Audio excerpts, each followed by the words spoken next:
Equity markets in 26, another surprisingly positive year. Why surprisingly? Because the strong result we saw in equity markets in the current year 25 for many was surprising. If you think of all the political risks, the trade war of Mr. Trump, you see it here in the chart, which is the price development of three major equity markets, US, China and Europe. And you see this strong decline in April when the trade war escalated, but as no recession came out of it and actually these measures were retracted by Mr. Trump, they soon recovered. And in total, they had a double-digit positive performance for 25 despite this major correction in between. What can we take from this for the coming year, 26?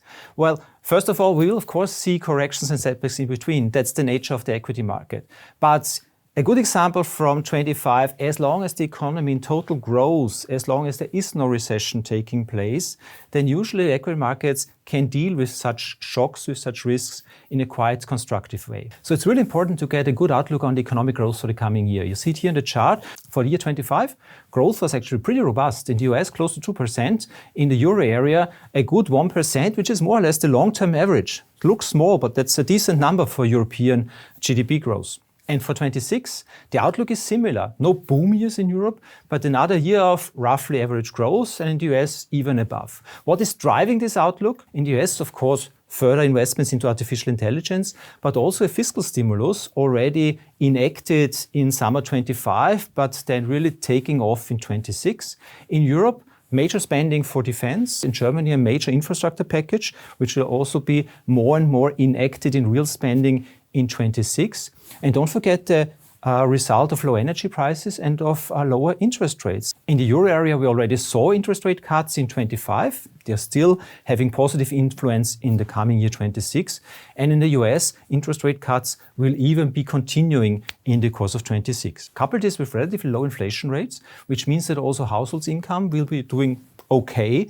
Also, the spending outlook is good. Talking about inflation rates, of course, the price level will not come down, but the additional rise in the price level, which is the inflation rate, should remain at rather low levels. You see it here for the euro area. Already in 25, inflation was hovering close to the 2% target of the central bank, and this should continue in the coming year.